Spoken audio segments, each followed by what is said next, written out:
Do you still remember what your first MySpace song was? Or maybe your first AIM screen name? How about the names of your old Facebook albums where you'd upload, give or take 200 pictures from one night out? Do you remember Rugrats and Hey Arnold, ringback tones, the first CD or tape cassette that you bought? If you obsess about all of these very important existential questions, then the Nicstalgia podcast is for you. I'm Nicole, host of Nicstalgia, where we have deep conversations about superficial things. If you like the pod and want to join us as we unlock major core memories, please subscribe on YouTube, follow on Spotify, and leave a review on Apple Podcasts. I really, really appreciate your support as the show grows. We also have a weekly newsletter with pop culture news, playlists, time capsules, trivia, and more. It's at nicstalgia.substack.com. I am so glad you're here and enjoy the show.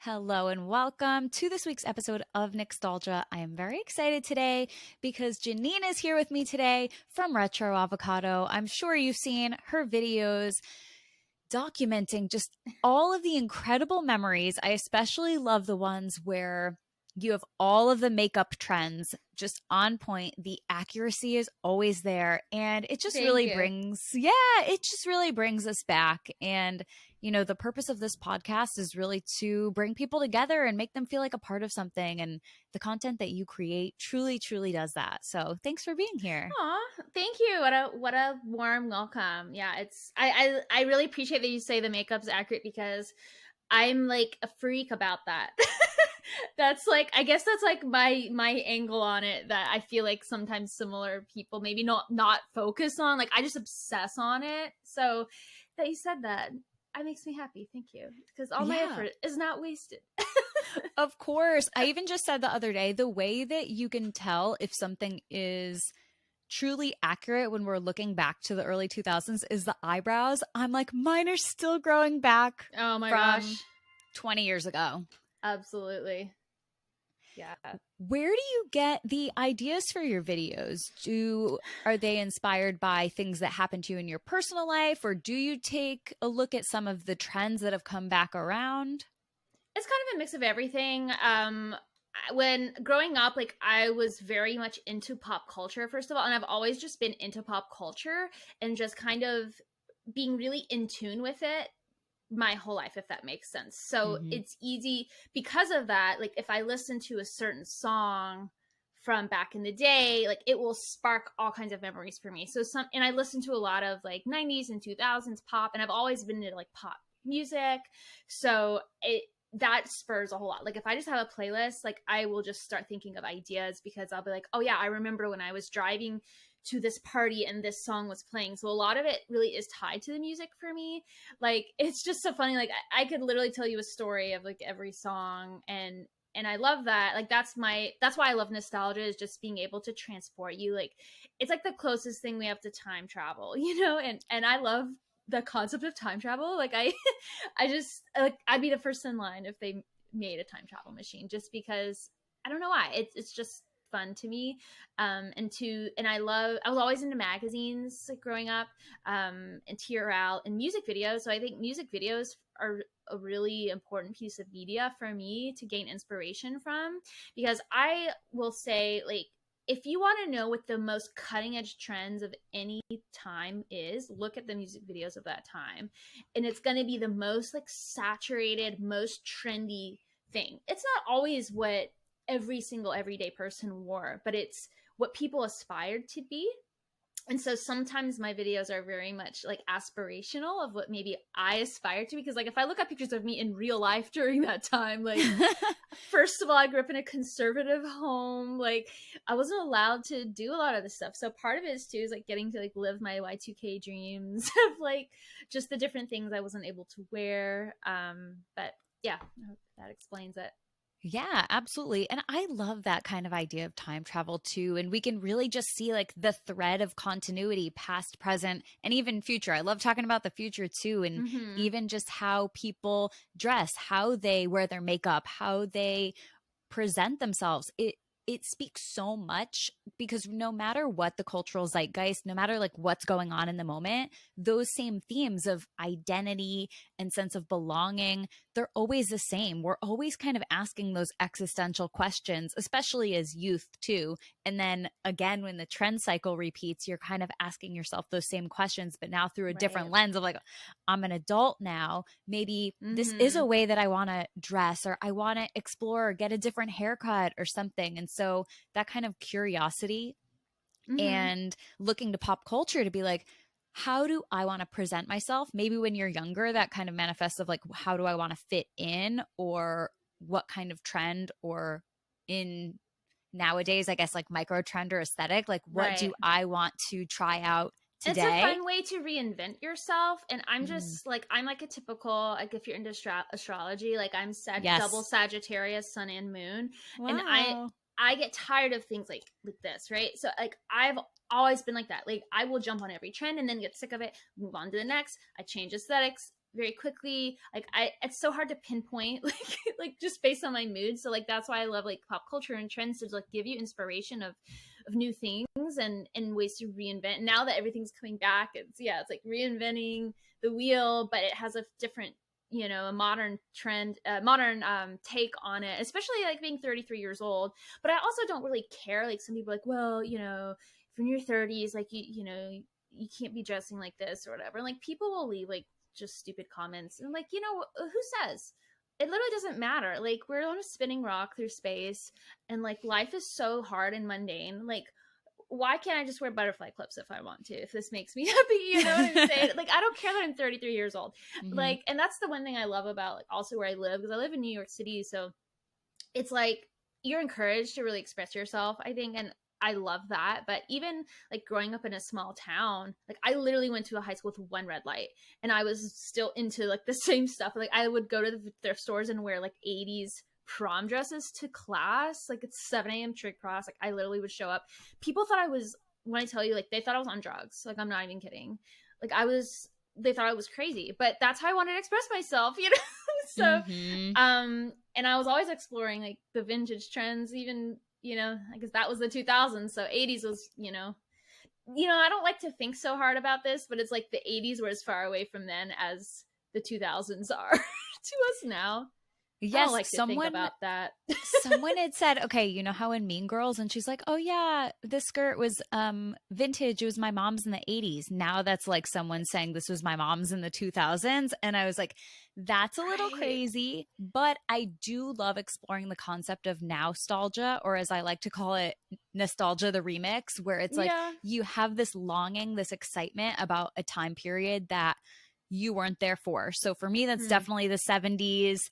You love the 80s, and now we see it with teenagers about the 2000s. So I think it's Right. interesting because it's like you can cherry pick whatever you want, and it doesn't have any kind of, because you're removed from that zeitgeist now, it is none of the implications of actually living in that time. And Right. you can kind of look at it both ways, right? You can be like, well, you can't just pick the things that you want and leave everything else. And then on the other hand, it's like, you kind of can. I think you can, Yeah. because fashion and makeup and trends like vision, like just those sort of things that you wear, I'm not making a political statement with my Hmm. eyeshadow, like you know what I'm saying. So like I think you can separate that, but I think it's, you don't want to be ignorant to things. Like I love the 1920s aesthetic, obviously.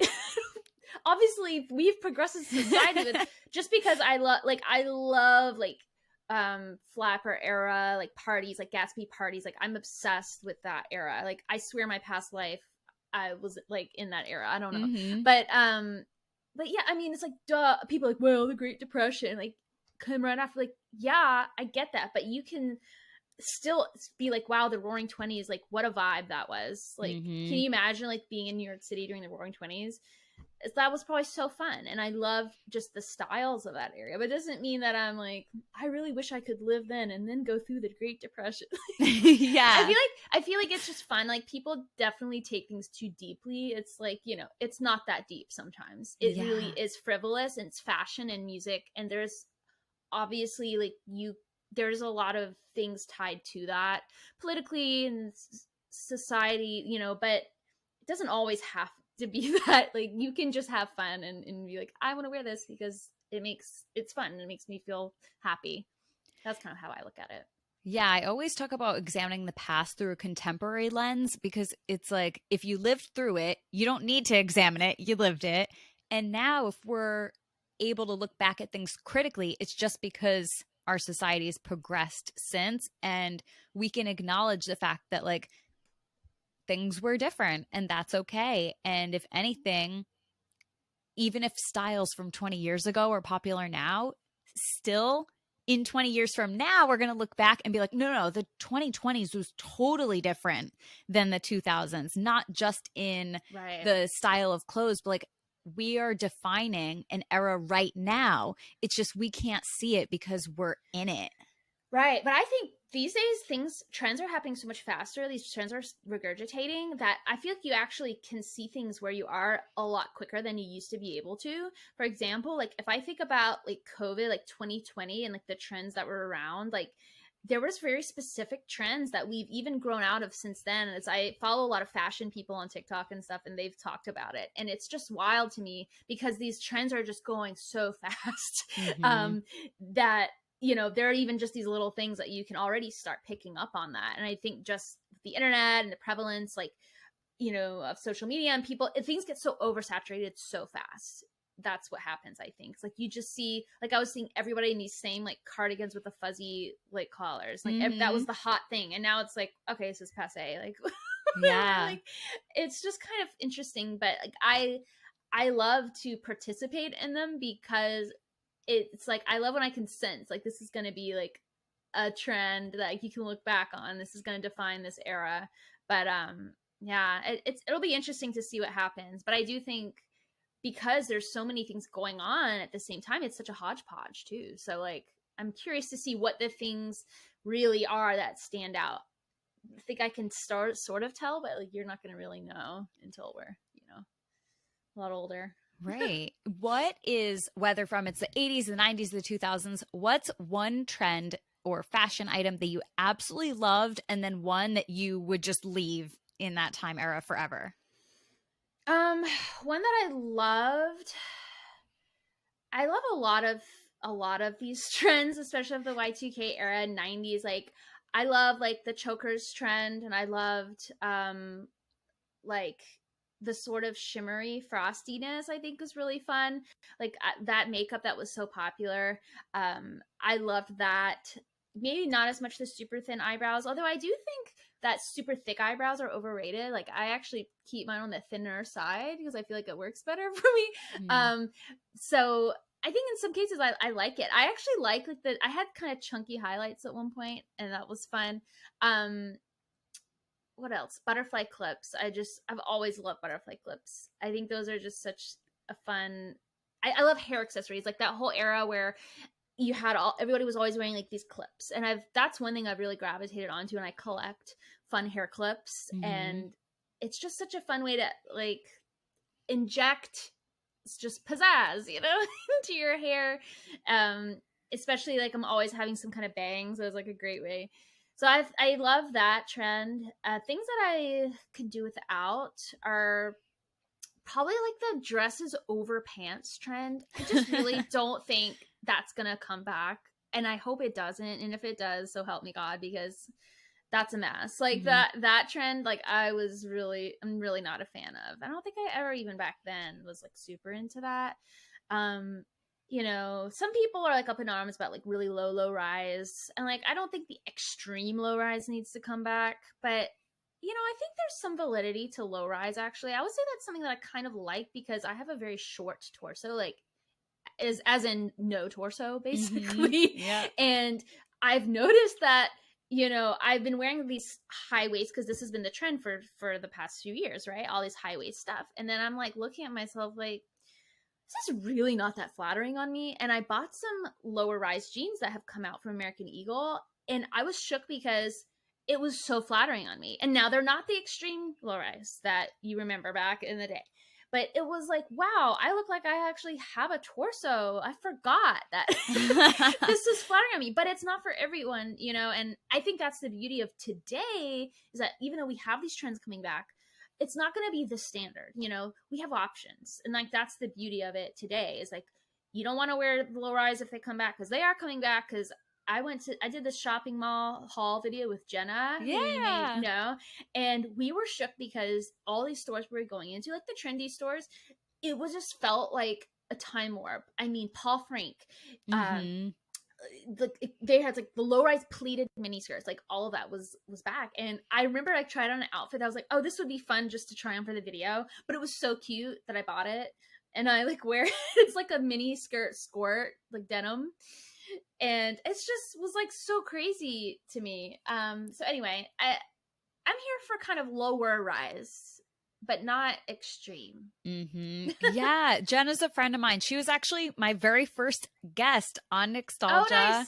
Yeah, and when you guys went to Garage, right?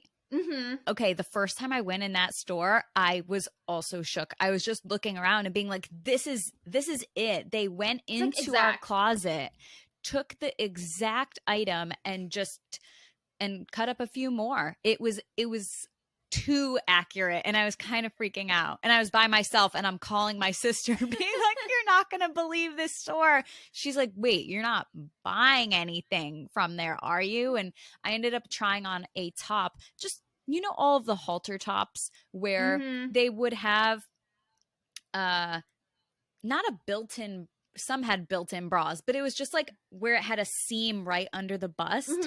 And so I tried it on and the seam was like up here. And I was like, oh my God, wait, I have a woman's body now. Right. Yeah. There are some things, trust me when I say I feel that hard. Like I was like, because me and Jenna have very different body types too.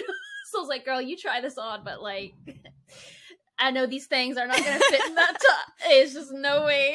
Because back then I was like, I had nothing going on at that time. So yeah, we do have different bodies. So that's something to keep in mind if you're going to go. Yeah, that's so funny. I know exactly what those tops you're talking about. And yeah, I couldn't pull those off anymore. But yeah, it's crazy. Forever 21 too, like it was insane of how much stuff there was that felt like exact replicas, not just inspired by, not just, it felt like an exact replica. And like, that was what was so crazy. It just was not inspired. It was just literally like dead. It could have been dead stock. And that's what a lot of people commented. They were like, this literally feels like they're like, well, time to pull out this old stuff I know. that never sold or something. It was very surreal. I was like, well, this is great for this video that we're planning on shooting today. But it was like, what is this? Yeah. Do you still, because Jen actually has a lot of her old, like actual artifacts and relics. Do you have things from back in the day? I don't. I actually don't have barely anything. Yeah, I don't and either. It's super sad. The only things are just a very few items, and not like from the later 2000s. Like I still have my digital camera that I used from 2006 onward. I do still have that. It doesn't really work, but I have it, and I use it as a prop all the time. And I used to put little stickers on it. I have the same stickers still on it, and I have some old phones that I kept. And I don't know why I kept them. I was like, maybe one day, like, I just think these are cool. Like the little slide, it was like the LG Rumor, but this was the later 2000s. I wish I would have kept, I had a Nokia brick with pink Hawaiian flowers. That was my very first cell phone ever. Wow. That I got in 2004 maybe or 5. And I had to beg my parents because it was like, well, I'm driving to high school now, so I need a phone. And I would play Snake on it all the time. Those were the days. I actually had AOL Instant Messenger on the Nokia phone on the black and green screen. But what I did not know was that it charged you every time you sent an IM like a text. And this was in the day of, there's no unlimited text or talk. This is, you pay per, like you, it was something crazy like 200 texts per month on a plan. My parents were like cheapskates, so we got the lowest. And I literally remember like I got in trouble so many times because I went so over because I was like doing the AOL instant message on my phone, like hundreds of dollars of overage bills. They were so mad at me. Got me in trouble. We So didn't kids know. these days have it easy. I know. They have it easy. We didn't know too. Like if you went to go send a message on your phone, like you wouldn't think, oh, is this going to cost me X amount of dollars? Right. It was just like, well, I don't know. Now I have this thing and like I can talk to my friend. Like that was the part that we were kind of hung up on, the fact that this, I mean, not that this technology existed, because we never know that we need technology. We don't need technology until we can't live without it. Right. It's the tech enabled experience. What's the experience we want? To be able to talk to our friends.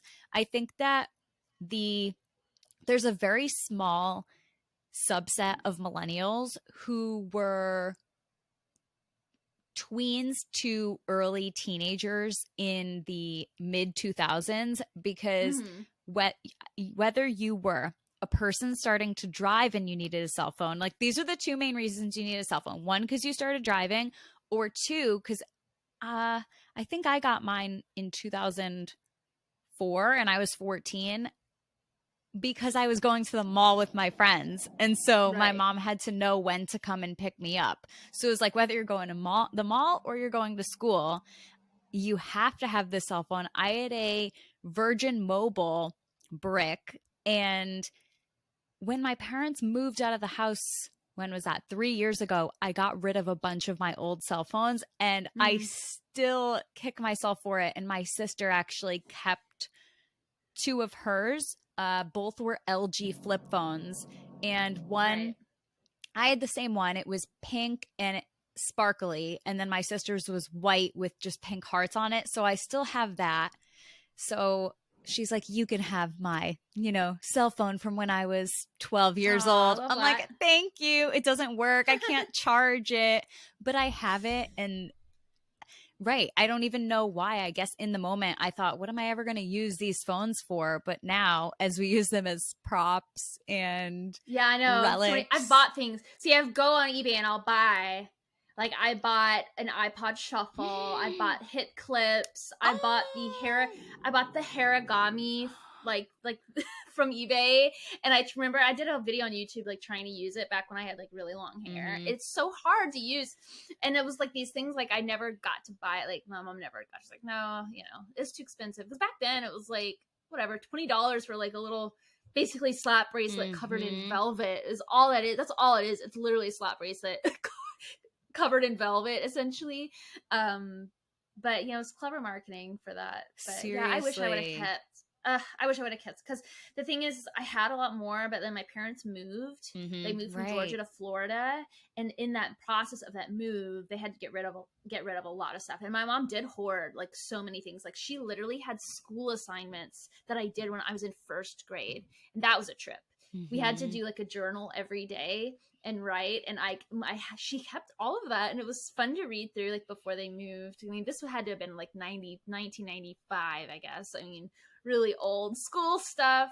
But some of it I was like, do you really need to keep my report cards from first grade? I don't think so. But yeah, I wish there was more to I'm jealous of all the people that still have all their old stuff. But I do have a lot of thrift stores near me, and I love to just go thrift shopping and just kind of get what inspires me. I'll be like, oh yeah, this would be great for a video or whatever. And then sometimes I'll wear it just for fun, but most of the time it sits in my like costume closet. Yeah, I know. I have very few things as well, because I'm like, why would I ever need this? But something that I still do have is my second grade journal. And my favorite entry, it was actually 2 entries over 2 days, where the first day I was very concerned because Katie, my Tamagotchi, had passed away, and I was really upset. And then you would have to write a little journal entry and then draw an accompanying picture. Yeah, so that's what we had to do. Yeah, so I drew the Tamagotchi and I drew the dog like crying. I'm like, this is so sad for me. But then the next day, it was like, hey, journal, remember when I wrote in you yesterday that my Tamagotchi died? Actually, I think she was sick and she had a baby and now she's fine. And was like, oh my God, a success story. That turned around for the better. Thank goodness. But even just like being able to look back at that, see the kind of genuine joy and enthusiasm that you had for things. And I know that we both do this still, where it's like we channel that enthusiasm and joy into everything that we do now, whether that means that we are wearing butterfly clips or watching some old music videos that we love or making playlists. I think it's just a great way to stay in touch with that. Do you have any music videos that you remember being like, oh, this is like life-changing for me? Yeah, one of the top ones is Britney Spears' Oops, I Did It Again. I love everything about that back then, like just that sort of like futuristic spacey space vibe. Like I remember when that came out on TRL, like I was shook. Like I was definitely obsessed with her. Pretty much all Britney Spears stuff. Yep. First, she's one of my like top people. I really loved the group Dream, and like their stuff was all the Disney stars, you know, the stuff they came out with.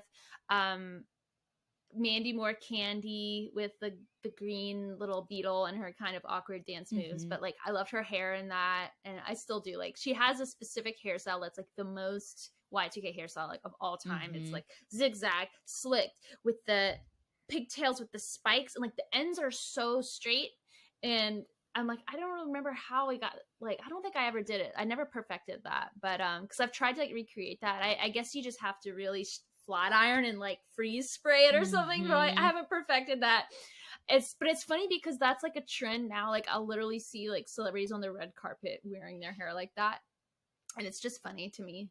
Like, you know, like especially the younger set, like I'll see like Olivia Rodrigo, like she really captures that era as far as like the reinvented era pretty well. And it's cute. I'm like, I like it. Yeah, I remember that hairstyle. And she also had one, Mandy Moore, where it was flipped out at the bottom. And so when I was young, it really wasn't until 2020 where I now have short hair, but my whole life my hair was long, like down to my hips. I couldn't even do the harigami because I had too much hair. And so you couldn't fit it on one harigami. Yeah. So I don't think I had two. I think I only had one. So you could only do like half up kind of styles.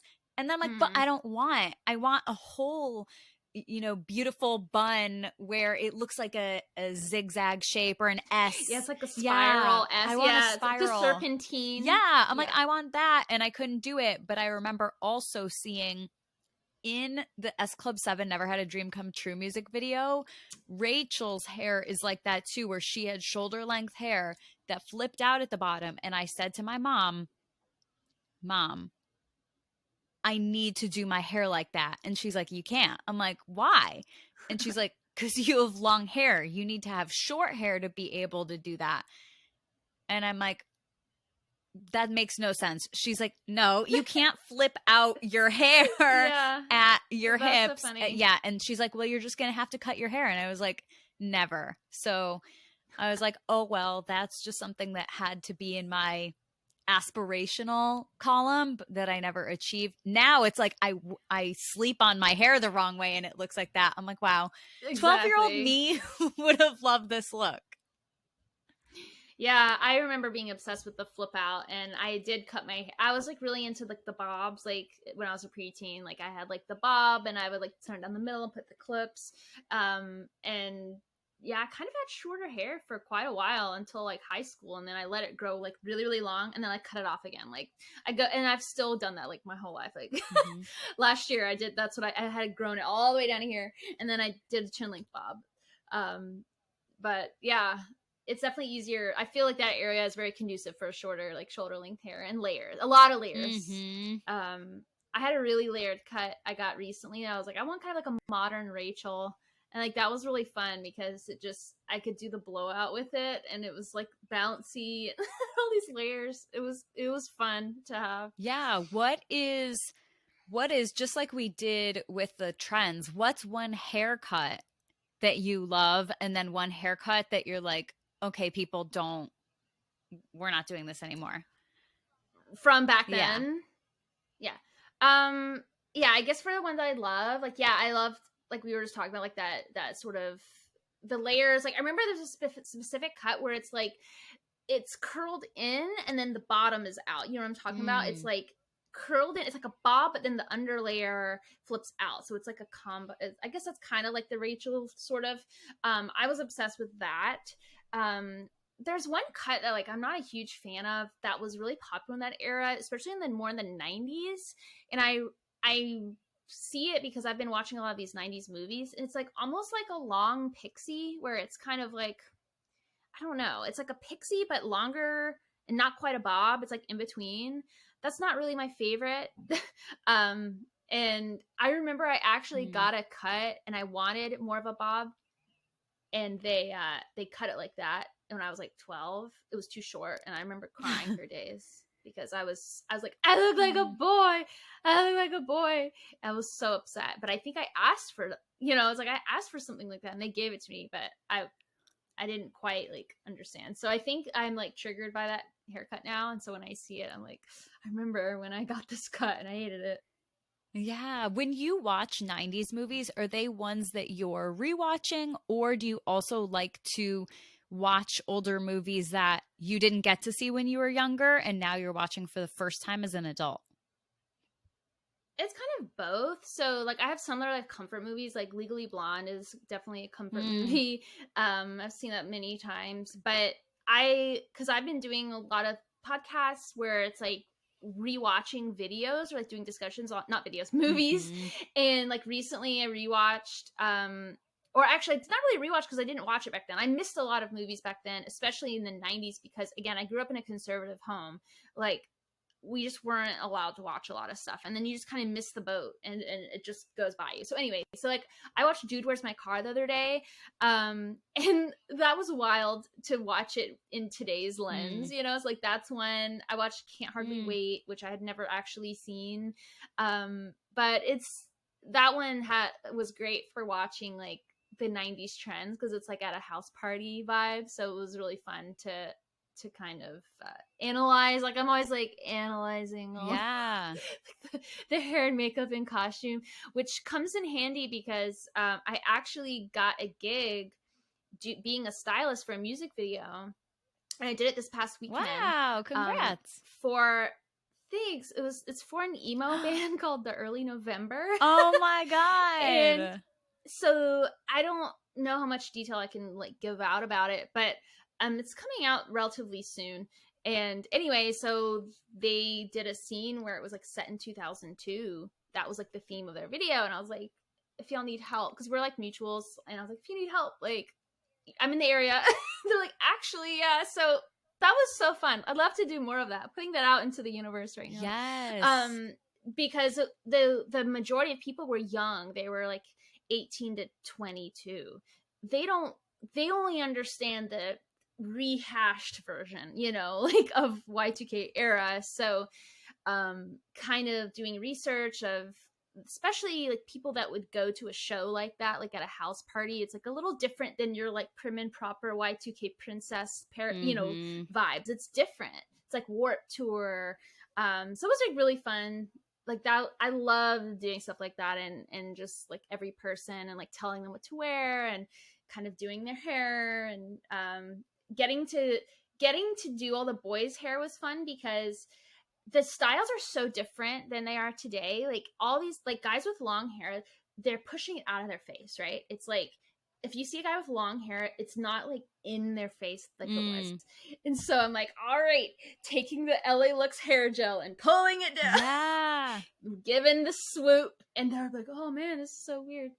It's so fun to do that.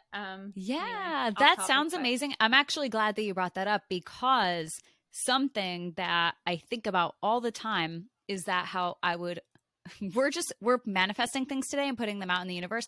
I would love to be in an emo music video, because I was definitely a punk rock princess, and what did I call it?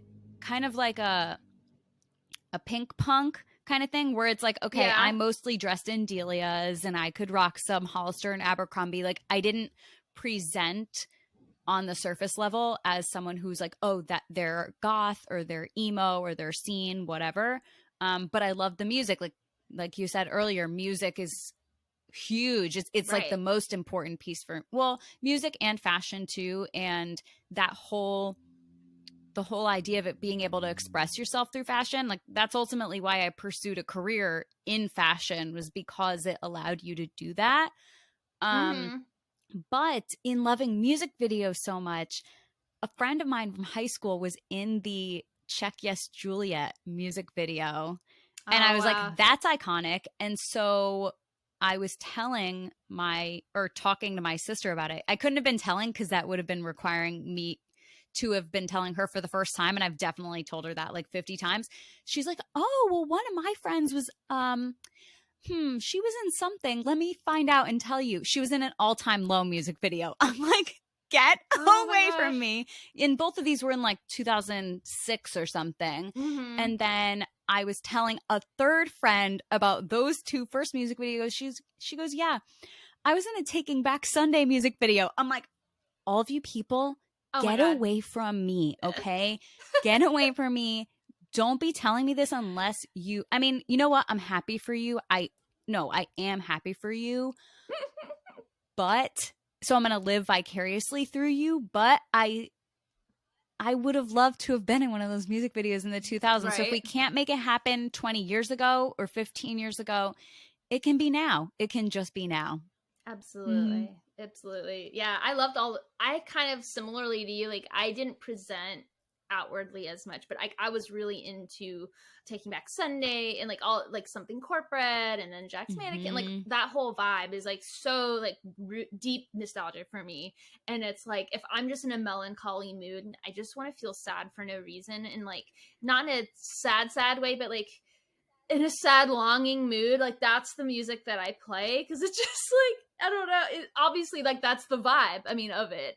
And it was so great to be a teen during that, when that was popular, because I felt like that so catered to like just teenage drama vibes, and like how dramatic and how overwhelming everything felt, and relationship drama back then. It's like I don't I don't feel like music today, like for teens today, it just doesn't have the same energy like in that genre. Like that genre is not, I guess it's starting to come back a little bit, but you know what I mean? Like Mm-hmm. it just is not the same. Like it just captured so perfectly like teenage angst. So to be a teen during the prime of all that was really great, I think. Just so many times staring out the window, listening to You're So Lost Summer or whatever. Yes.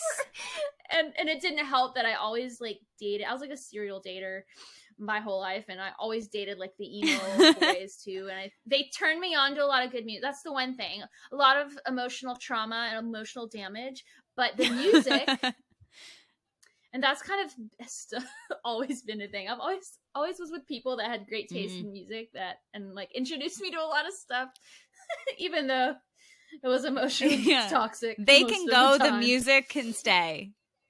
Yes, so I'm grateful for that. There's a reason for everything, Yeah, it's funny. I was actually just this morning contemplating on if I want to buy, because Andrew McMahon and Dashboard Confessional are going on tour this summer. And I'm like, should I buy a VIP meet and greet ticket? I'm like, yeah, probably. I saw Andrew McMahon somewhat recently, a few years ago. He was at Music Midtown back when I lived in Atlanta, and it was like a spiritual experience. It's beautiful. For me. Like I had never seen him live. I didn't get to go to a lot of concerts back in the heyday because, again, like conservative family, I didn't have the money. Like it just wasn't really a thing that happened. I lived in a small town anyway, so I think I've made up for that. Like there's so many acts I've seen like in my later years that like I would have loved to have seen back then, so that's awesome. Like everybody's doing these comeback tours and yeah, it's amazing. So yes, I say go for he even said in an interview, because I'm the kind of person who goes on setlist.fm and looks up all the set lists in advance, so I make sure I know every single song they're playing. But in an interview with them, he said how he really wants to have that nostalgia I think he said a nostalgia bend, you know, and be able to play the songs that people listened to in their cars when they were teenagers. I'm like, oh man, that's me. That's it. It's gonna wreck me. You better record when he plays Constantine and then just the whole whatever 10 minutes long it is. Wow. Thank you so much for being here. This absolutely flew by, and we'll see you next week. Bye. All right.